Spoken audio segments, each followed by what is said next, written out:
దేవుని నామమునకు మహిమ కలుగునుగాక. ఈ ఉదయకాలము మీకందరికీ వందనాలు తెలియచేస్తున్నాను.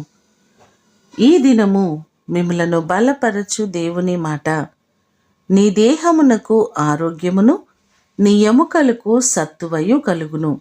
సామెతలు 3వ అధ్యాయము 8వ వచనం. మనకు ఆరోగ్యమును, స్వస్థతను చేకూర్చే దేవుడు ఆయనే.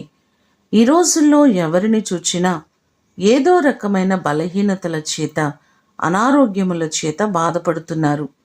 చిన్నపిల్లలు మొదలుకొని పెద్దవారు వరకు కూడా ఎన్నో బాధలను అనుభవిస్తున్నవారు మనకు కనబడుతున్నారు. బైబిల్ సెలవిస్తుంది, దేవుని యందు భయభక్తులు కలిగి చెడుతనమును విడిచిపెట్టుము, అప్పుడు నీ దేహమునకు ఆరోగ్యము, నీ ఎముకలకు సత్తువయు కలుగును అనే మాటలు మనకు కనబడుతున్నాయి. మనము దేవుని యందు నమ్మికయుంచి ఆయనకిష్టం లేని వాటన్నిటినీ విడిచిపెట్టినట్లయితే సంపూర్ణమైన ఆరోగ్యాన్ని మనము పొందుకోగలం. ఈ మాటలు వింటున్న మీకందరికీ దేవుడు సంపూర్ణమైన ఆరోగ్యమును అనుగ్రహించి మీ బలహీనతలన్నిటి నుంచి ఆయన మిమ్మును విడిపించునుగాక. ప్రార్థన చేసుకుందాం. పరిశుద్ధుడైన తండ్రి, మీ పాదములకు వందనాలు, స్తోత్రాలు ప్రభువా. మమ్ములను స్వస్థపరచు దేవుడవు, ఆరోగ్యమును అనుగ్రహించు ఆరోగ్య ప్రదాత మీరే ప్రభువా.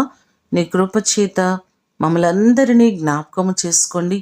ఎన్నో మారులు మేము బలహీనులుగా ఉంటున్నాం.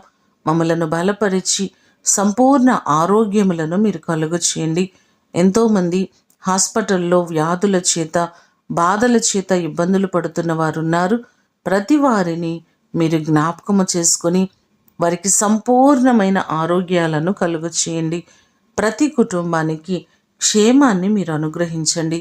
నీ కృపచేత ప్రతి వారిని బలపరిచి ఆశీర్వదించమని యేసు నామమున అడిగి వేడుకొని పొందియున్నాము తండ్రి. ఆమేన్. దేవుడు మిమ్ములను దీవించునుగాక.